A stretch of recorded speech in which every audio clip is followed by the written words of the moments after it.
Hello, and welcome to the Rum Revival. It's Arminder. How's it going? So I took a bit of a break, but I'm back, baby. Until I'm not, but for now, here I am. Now, one of the things that I didn't do because I was on that break was my annual end of the year Rum Revival Awards video, where I share all my favorite rums of the year, my favorite or best rum of the year.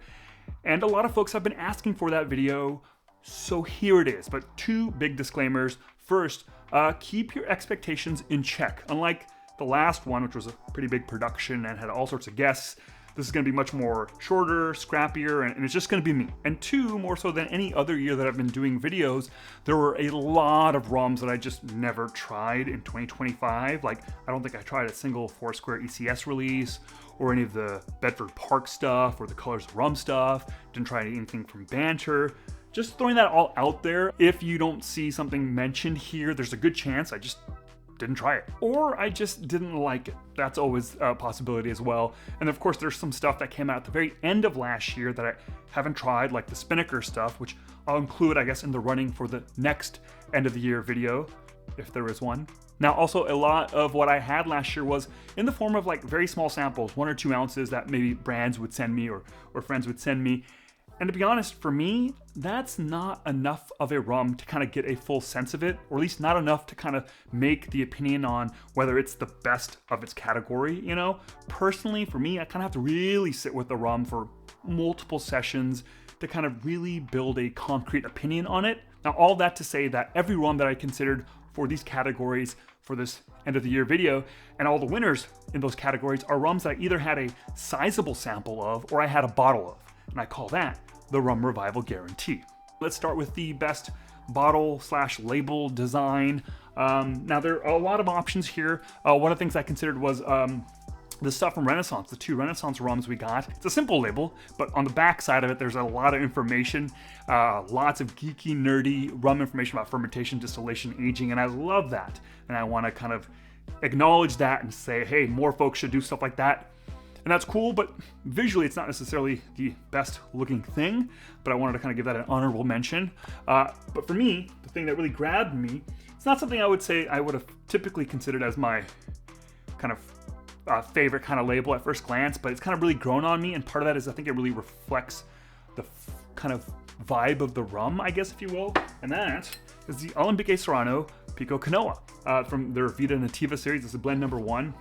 Look, birds on a rum label are kind of a dime a dozen. Is that true? Maybe, it feels right. And so there's nothing kind of new ground here in that regard, but just one, I don't know, you probably can't make it out here, but this is kind of like a sort of like a watercolor kind of situation going on here. It's just fun. It's a little tropical, and it's I don't know, it's colorful, I guess, at the end of the day. And to me, this rum very much, and we'll talk about it maybe a little later in this video, spoilers, but is a kind of bright and tropically fruity, fun kind of rum.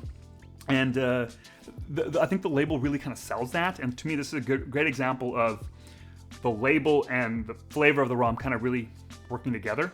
So yeah, Pico Canoa, Alambique Serrano for best label of the year. All right, so next up is the unaged rum category. Previous years, I had split it out to molasses and unaged cane juice categories. I'm just combining it this year. It's a little easier. Plus, frankly, I didn't have a whole lot of unaged molasses stuff last year. I had some, but just combining it. And the runner-up, I just want to mention briefly, is frankly could have won this category. It's that good, but I want to give it a shout out, and that's the Alambique Serrano Altos Asteres here. This is it's pretty limited, or rather, I did see a lot of people actually talking about this rum. I didn't hear folks kind of doing reviews or mentioning it, but I think it's spectacular. It's everything I love from Alambique Serrano, but amped up, higher ester, and just bursting with flavor, and it's really quite the treat. However, for me, the winner of the category is something that I think is fantastic, and I hope they make more of it, and that's the Worthy Park 9th floor, what are we calling it? Skurnik floor, 9th floor selection, whatever it is. This is a unaged all cane juice rum from Worthy Park out of Jamaica. This is their WPE, so Worthy Park Extra, which is a higher ester mark for them, but it's a sub-variant of that, slash the CJNE, which is CJNE is cane juice. Yeah, this is a really spectacular rum, bottled at 54% ABV, fermented for, I think, for like 2 to 3 weeks.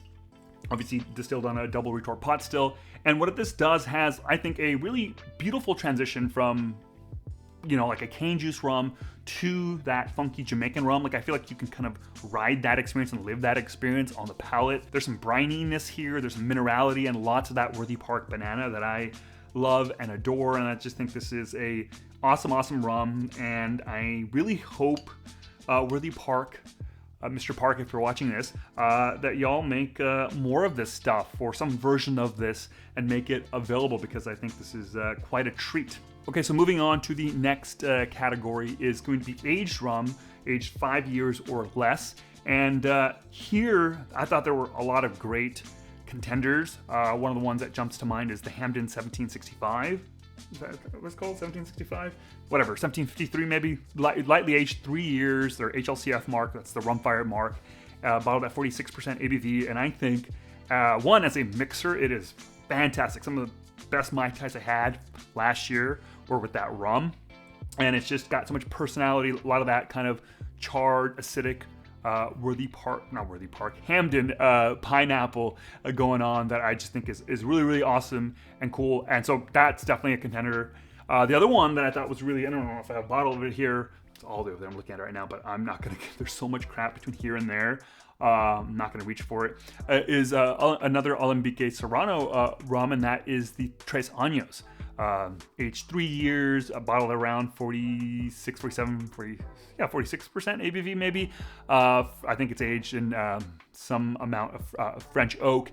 However, my winner for aged rum 5 years or less is something I've already talked about, is the Pico Canoa from Alambique Serrano. This is a mix of their Crassel Calm Still rum and their Pot Still rum. Both of those rums were aged a little over 2 years or so in new French oak, and then finished 3 or 4 months in an ex-red wine cask. And that combination creates a lovely, unique rum. It is very, look, it's very watermelon forward, like candied watermelon, but there's also like some rose water, some like a cucumber, a little bit of prickly pear, and I think it's a treat. Now, some people have bounced off that watermelon flavor, and that's totally fine, but to me, it's one of those things where I look back at 2025, this is one of the rums that jumps out in terms of flavor profile. Like, just thinking about it now makes my mouth kind of salivate. There's a brightness and liveliness here that is just really awesome. And of course, I obviously love the label, and that label, I think, really sells the experience of the rum. Now, the next category is rums aged over 5 years, which can cover a huge span of time. I know, whatever. Look, to be honest with you, with this category, this was, I had a really tough time with this one, probably because this was the one category that I think I had the least amount of rums from 2025. It's either that, or there just wasn't a whole lot in that category that really wowed me.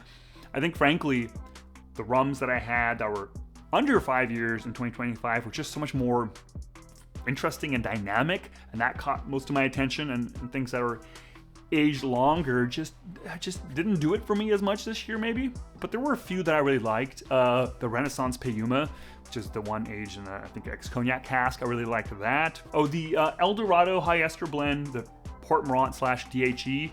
I like that one, but probably not as much as the LBI DHE from the previous year or two. That was definitely, of the two, that's my favorite. I think the lower proofness of the El Dorado didn't quite work for me this time around, the Port Morant, but it was really good, great in a Mai Tai. But the one that I'm going to give it to is something that I'm surprised I'm giving an award to, because when I first tried the rum, I had a tough time with it. And even in the video I did for it last year, ultimately I didn't say it was awesome and amazing, but there were parts of it that I really liked. But since that video, and it was earlier in the year in 2025, I tried it a bunch, and it's really grown on me to the point that I'm now giving it the award, and that's the Bristol, Jamaica, Trelawney County 12 year. This is a Hamden rum, the DOK mark, which is their highest ester mark. It's bottled at 47.5% ABV. Now, technically, I think this came out at the tail end of 2024, like November or December in certain markets. But my market didn't get it till January of 2025, and I think a lot of other markets didn't get it till a month or two after that. So this is my video, these are my rules. So I'm gonna say this was a 2025 release. So flavor-wise, this tastes like a 4-dimensional neon candied pineapple Jolly Rancher thing. But all that is balanced by industrial Sharpie and this graphite note that's fairly bitter and intense. If it was bottled at cask strength, I think I wouldn't like this. I know I wouldn't like these kind of rums, these super high ester rums at super high proof, but the 47.5% of it all, frankly, just made it work so well, made it really drinkable, and one of maybe the top 2 best Mai Tais I had last year. I made a lot of Mai Tais with this sucker, a lot of great Planter's Punches too, just buzzing with electricity, it's lively, it's the things I love about Hamden in 4 dimensions. Yeah, so there you go. Congratulations, Bristol. Now, for this next category, the last 2 years, I had a category called the Affordable and Available Rum of the Year, a rum that was not only a great value, but that was also pretty widely available. Now, I don't know if there was really one rum last year that kind of fit both of those criteria, so let's instead just call this like the Affordable/Value Rum of the Year. Now, before I share my winner for the category, there's actually a subcategory for this award that I want to cover first, and that's the rum that should have been the Affordable Rum of the Year, but boy oh boy was it not.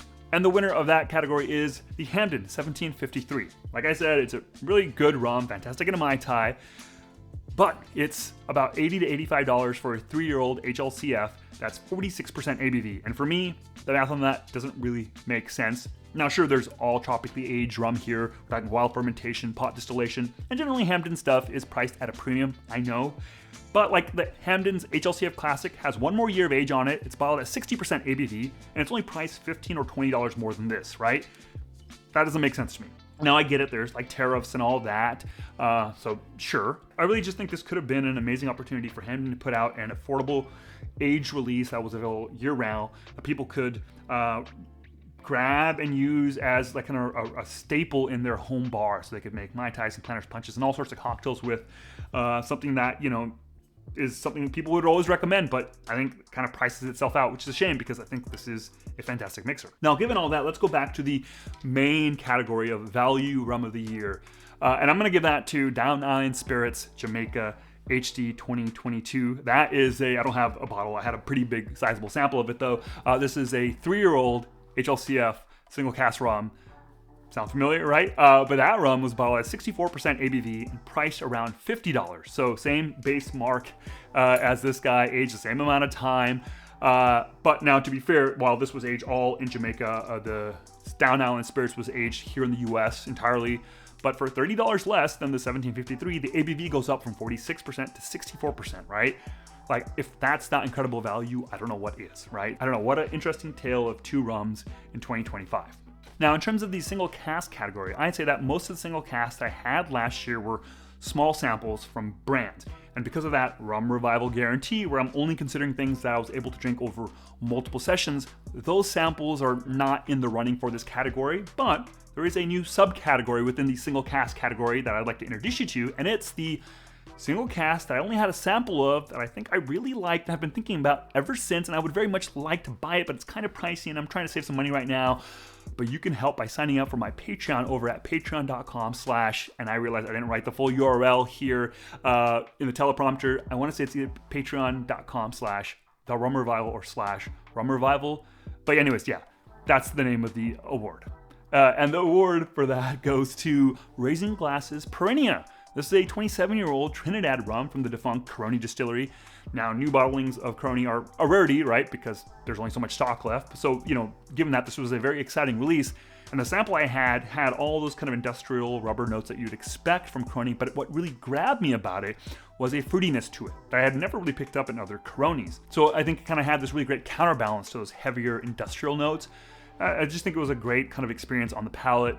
At least I think it was a great experience. You know, it's been like over maybe even like 7-8 months since I had that like small sample, so who knows, right? But either way, it's a rum that I've been thinking about that stayed with me ever since. Now, going back to that main category of single cask rums, there were a number of single casks that I had bottles of, or I had large enough samples that are in the running that I really enjoyed. The Hamden single casks from Rolling Fork, that they put out, those were, I thought, really, really good. There were a couple of Roaming Road single casks that I liked. The Renaissance Piuma I thought was pretty damn good. But my pick for best single cask rum that I legit got to drink a good amount of might surprise some rum nerds because it's not a flashy rum. It's barely over 50%, but it's just, kind of good, easy drinking, comforting rum. And it's the rum that I drank the most of in like November and December. It's not only something I drank a lot of neat, I also drank it in a lot of eggnog. And the rum I'm talking about is the Rum Cask Reserve Guyana VSG. It's made on the Versailles single wooden pot still over there at Demerara Distillers. It's bottled at 50.9% ABV, and it's just good, easy drinking, comforting rum. And maybe it's not the most interesting or complex rum out there in terms of single casks, but this was the one that was the most in my wheelhouse, I think, in 2025. So I drank the most of it. Lots of like burnt caramel, some orange, leather, oily plant stuff, like a lot of the stuff that I like in Versailles, right? So yeah, I'm gonna go with what my heart says. My heart says this guy right here. Moving on to another category, this is the best rum that I only tried as a shot. Is it good neat? Is it good in a cocktail? I don't know. Like I said, I only tried it as a shot, but man, I've been thinking about it ever since. And that award goes to Sihangi Pineapple Rum. This is a cane juice rum infused with pineapples made at Moba out in South Africa. It's 43% ABV. It's been a bunch of months since I had that shot, but I just remember it being like the most vibrant pineapple flavor in my mouth while still having like the essence of a cane juice rum, and it stayed with me. So I'm gonna give it an award. Yeah. Now the next award is the rum that I absolutely was certain it was gonna be absolute crap, and then I tried it in a daiquiri, and while it wasn't a good rum, the daiquiri was kinda better than I thought it would be, but just like this much. And that goes to Captain Morgan Chili Lime. I have a bottle of this somewhere because I did a stupid little video for it, and I can't find it. I don't know what I did with it. I either got rid of it or I drank a lot of daiquiris with it. Anyways, it's not a good rum. Let's just put it out there. But that daiquiri was a little better than I thought. It kind of had this kind of Cool Ranch Doritos vibe to it. And I think once you brought down the amount of simple syrup you put in the daiquiri, because the rum itself had some sweetness, it was kind of okay. A little vegetal, and just that Cool Ranch Dorito flavor. I'm not advocating that you go now buy this rum to make daiquiris with. No, you're not going to like it. But like I said, just in terms of expectations and what it turned out, this was like a little better than I thought. Now, the next rum is the rum that helped me discover my threshold for sherry cask finishing, because I hated this rum neat, but I loved it in a Navy grog, and it's now my absolute go-to single bottle rum for Navy grogs, and that award goes to Black Tot Historic Solera. This is the Black Tot blend, original blend, finished X amount of months in Pedro Jimenez and Oloroso sherry casks, and like I said, it made me find my kind of upper threshold of sherry notes in my rum. Because you always hear folks, everyone has, I think, different thresholds of how much they can tolerate sherry aging and finishing and maturation. And I thought, the ones that people would complain about never really felt that much to me. And then I tried this and I was like, wow, this just feels like a sherry bomb to me. It's all subjective, but man, oh man. And I was bummed because I'd spent, a decent amount of money on this. And then I got this idea to try to salvage it by trying to make a bunch of cocktails with it. And I tried it in everything from, daiquiris to Mai Tais. And then I tried it in a Navy grog. Now, specifically, this gets the award not just for any kind of Navy grog, but it has to be the Smuggler's Cove recipe, their Navy grog recipe, because that is a very dry, almost bracing cocktail. And why this works so well is because this is rich and decadent, and the dryness of that base formula of the Navy grog from Smuggler's Cove and the richness here kind of creates a nice balanced Navy grog that it scratches the itch of what I want in Navy grog to taste like. So congrats, Black Tot. Okay, so the next category is Bottler of the Year. This was, I'm going to say it's tough, it's all tough, but this one was challenging because there were a lot of great bottlers doing great stuff. Holmes Key had a lot of great releases, the Fiji, the Versailles, the Rum Traditional, did really gangbusters for them. I got to try a little bit of their really expensive Guyana Iflot 21 year, I think. That was great. Down on Spirits had that really affordable HLCF that was aged 3 years. Rolling Fork, shouts out to them. They put out 3 awesome Hamden single cask releases.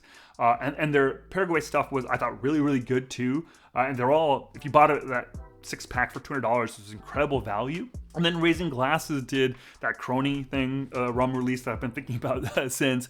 They did the Under Pressure.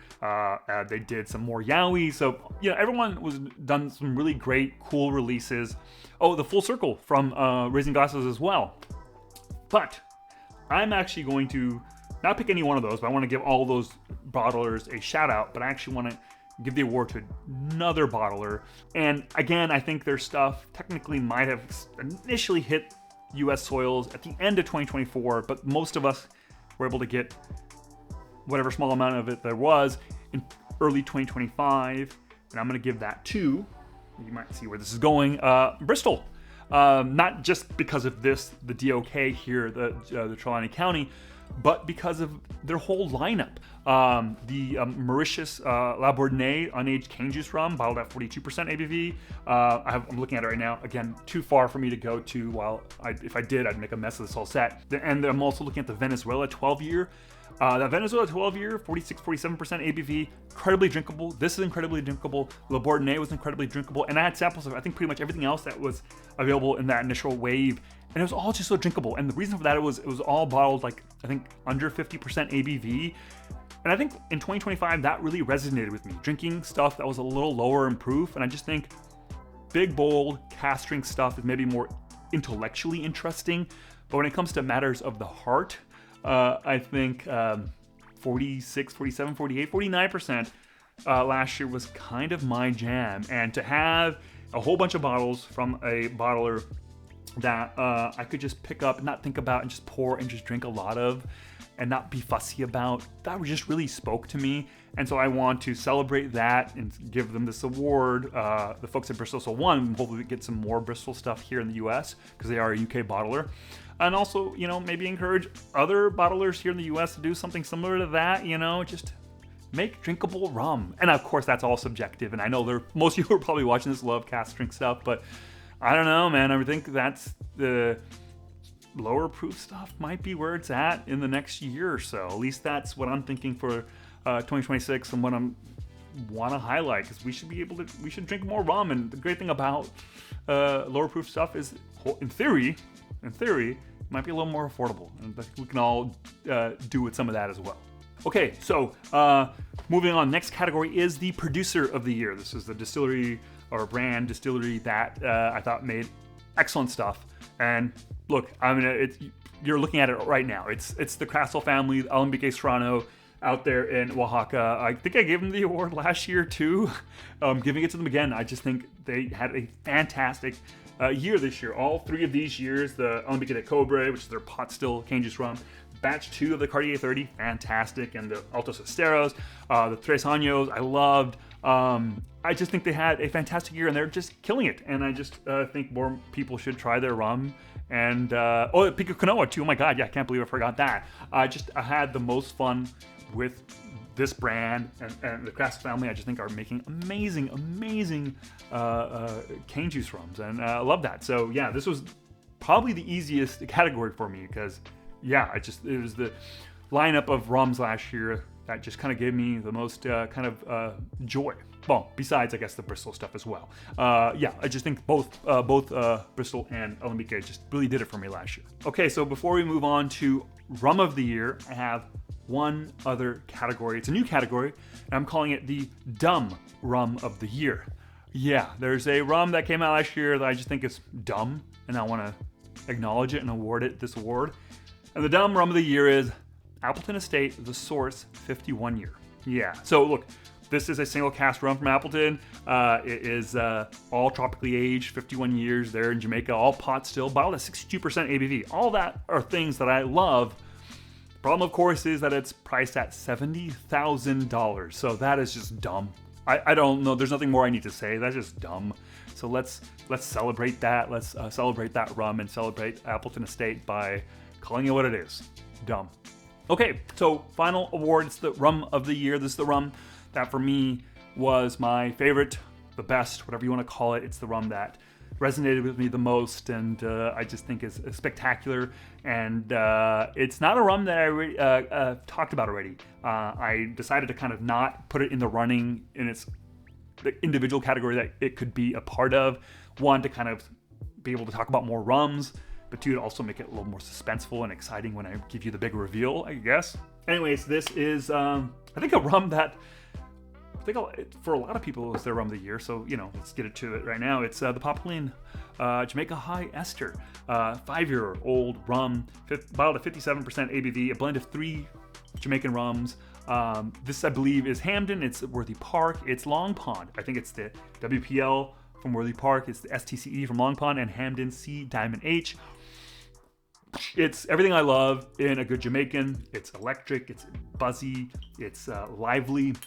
There's some sweet wood that turns into like a buzzy absinthe note that to me is my favorite note here. But there's caramelized and bruleed bananas and pineapples. There's acidity. There's some rockiness, some minerality here.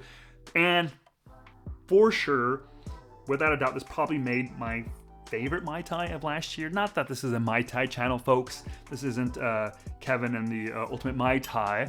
But I drank a lot of Mai Tais last year, so this is a part of the lens that which I look through at rums is the Mai Tai-ness of it all. And this was definitely my favorite. And this is just a fantastic rum. I think it's priced around, is it $65? I think that to me is great value and something worth seeking out. And yeah, it's awesome. It gives you the high esterness without, I think, hitting you over the head. It still has really nice juicy flavors. And hell of a rum. So congrats over there to the folks at Velier or Limassol and Velier, Poplin Jamaica High Ester, a lot of people's favorite rum. And I'm nothing if not someone who follows the crowds and the herd. And this is also my favorite or best rum of the year. Okay, so that is that. That is the awards. Those are my categories. Those are my winners. And that is my totally on time, not late at all, Rum Revival Awards for 2025. 3 or 4 months into 2026. Anyways, I hope this was mildly entertaining. Thank you so much for watching. If you want to support the channel, please give this video a like, leave a comment, subscribe if you haven't, if that's a thing you're into. And if you want to further support this channel, check out my Patreon. I have a lot of exclusive content there. If you sign up, you get access to the Discord channel/server, whatever they call it, where you can talk to other like-minded rum lovers and talk about rum or talk about whatever you want. I don't care. Well, not whatever you want. There's a level of moderation and decorum that has to happen for sure. But you know what I mean. But check it out. One of the things that I will be doing shortly, probably not by the time this video is live, I will be adding a tier, or adding to an existing tier, I guess, maybe, a monthly online happy hour where you can come and hang out with said like-minded rum lovers and myself, and we can chat for, I don't know, I guess technically an hour, maybe more, depends how things are going. If we're really vibing and feeling each other, we might go a little longer, who knows. Anyways, that's not live yet right now, but I plan to have that live at some point. Anyways, that's it for this video. I'll catch you in the next one, whenever that is. Catch y'all later. Peace.